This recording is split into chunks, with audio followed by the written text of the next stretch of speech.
Hello বন্ধুরা, welcome back to my channel Priyanka Debnath blogs. Priyanka Debnath ব্লগে তোমাদের সবাইকে অনেক অনেক স্বাগত, অনেক ভালোবাসা। আজকে সকাল সকাল বরমশাই যাচ্ছে শ্বশুর বাড়িতে। বাবার চোখ অপারেশন হবে। বাবার যেহেতু ছেলে নেই, সেই জন্য বরমশাই যাচ্ছে ছেলের দায়িত্ব পালন করতে। তো চলো বন্ধুরা, ও তো বেরিয়ে গেল, ভোর 5:30 বাজছে এখন।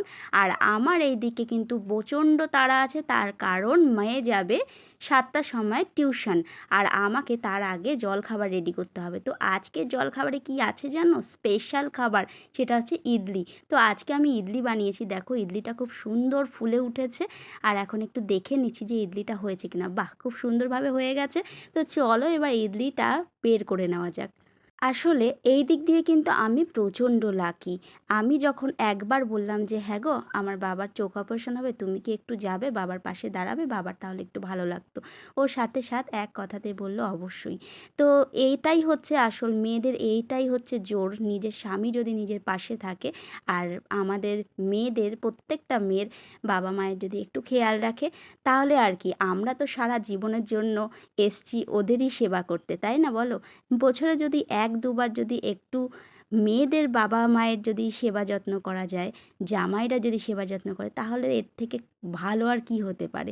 তো চলো বন্ধুরা, মেয়ে দেখো এদিকে দাঁড়িয়ে আছে, অপেক্ষা করছে কখন ইডলি হবে আর কখন ও খাবে। তো ও ভীষণ ভালোবাসে ইডলি, খুব পছন্দ করে। তো আমি এখন ইডলিটা নামিয়ে দিয়েছি। আর আমার এইদিকে গ্যাসের এই জায়গাটা অবস্থা দেখেছো? আমি না অত ভালো মানে কাজ করতে করতে, রান্না করতে করতে গোছাতে পারি না। তো সেই জন্য আমার রান্নার করার সময় আমার গ্যাসের টেবিলটা একদম অগোছালো হয়ে থাকে। তো বন্ধুরা, চারিদিকটা অগোছালো হয়ে আছে, কিচ্ছু করার নেই, এই অগোছালোর মধ্যেই আমি করছি। তো চলো দেখি ইডলিটা কেমন ওঠে। বর্মশাই যখন প্রথমবার ঝালমুড়ির দোকান দিয়েছিল, সেটা তো বিকেলবেলা খোলা হবে, কিন্তু দিনের বেলাটা দোকানটা বন্ধ থাকবে, সেই ভেবেই আমি দিয়েছিলাম ইডলির দোকান। কিন্তু ইডলির দোকান দিয়ে দেখলাম ইডলিটা আমি টুকটাক পারছি না। তো সেই জন্য ভাবলাম লোককে খাওয়াবো, সেটা যদি এরকম হয়, সেটা ঠিক হচ্ছে না। তো সেই জন্য আমি ওটা বন্ধ করে দিয়ে বাড়িতে ট্রাই করতে শুরু করলাম। তো ট্রাই করার পরে এখন দেখো আমার ইডলি কেমন হয়েছে। তো বন্ধুরা দেখো, একদম স্পঞ্জি হয়েছে, একদম স্পঞ্জি, খুব সুন্দর সফটি হয়েছে। আমাকে দেখা যাচ্ছে শোনা? ভীষণ সুন্দর হয়েছে, ভীষণ সুন্দর স্পঞ্জি হয়েছে। মামা এবার করো, এবার। তো বাড়িতে সব সময় ট্রাই করতে করতে একটা একদিন তো ভালো হতেই হবে। তো তোমরা বুঝতেই পারছো আমাকে দেখে, আমার খুশি দেখে, যে কতটা সুন্দর হয়েছে আমার ইডলিটা। তো সত্যি বন্ধুরা, এটাই হচ্ছে মানে একটা মেয়ের প্রতিজ্ঞা বলতে পারো। আমরা মেয়েরা কি না পারি, যে রাধে সে চুলো বাঁধে। তো সেটাই হচ্ছে গিয়ে আমাদের মেয়েদের ধর্ম। আমরা হচ্ছে জলের মতো, যেখানেই যাব, যেই বাটিতেই আমাদেরকে রাখা হবে না কেন, যেই পাত্রেই রাখা হবে না কেন, সেই পাত্রের আকার ধারণ করব। তো চলো বন্ধুরা, মেয়েকে এবার খেতে দিয়ে দিলাম। এটা তো তোমরা শর্ট ভিডিওতে দেখেছো, মেয়ে বলছে আমাকে একটা ছুরি দাও। তো ওকে একটা ছুরি দিলাম, কিন্তু ও নিজে থেকে কাটতে পারছে না। আমি বললাম যে আমি কেটে দিই, বলছে না আমি কাটবো। তারপর যখন দেখলো কাটতে পারছে না, তখন আমি বসে পড়লাম, ছুরি দিয়ে ও ইডলিগুলো সব কেটে দিলাম। কেমন হয়েছে সোনামা? ভালো। তাই? আমার মাম্মামের পছন্দ হচ্ছে, তো আমি ভীষণ খুশি, ভীষণ খুশি। মাম্মাম বলছে মুখে দিলেই গলে যাচ্ছে। আমি সত্যিই ভীষণ খুশি হয়েছি।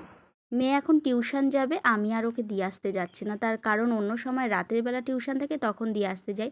আর এখন যেহেতু সকাল 7টায় টিউশন, আর আমি এখানে দাঁড়ালেই ওকে দেখতে পাবো যে ও বাড়িতে ঢুকে গেছে। সকাল সকাল ঘেমে কি অবস্থা, মানে এত গরম যে তোমাদের কি বলবো। সবার জায়গাতেই গরম, সব জায়গাতেই গরম। তো প্রচুর মানে এত তাড়াহুড়ো করে ইডলিটা বানালাম, তো খুব ভালোও লাগলো, খুব খুশি হয়েছি। এই প্রথম আমার ইডলিটা এত সুন্দর হয়েছে।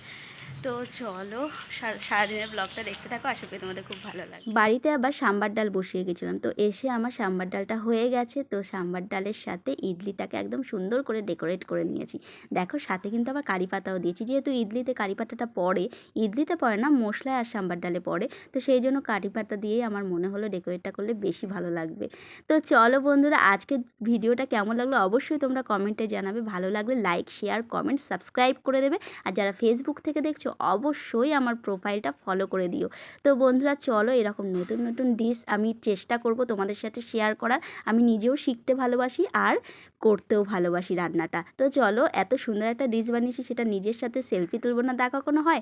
সেলফি তুলতে গিয়ে দেখছি নিজের একদম বেহাল অবস্থা, ঘেমে নিয়ে একাকার। তো বন্ধুরা আজকের জন্য ভিডিওটা এখানেই শেষ করছি, কালকে আবার নতুন একটা ভিডিও নিয়ে আসবো। টাটা।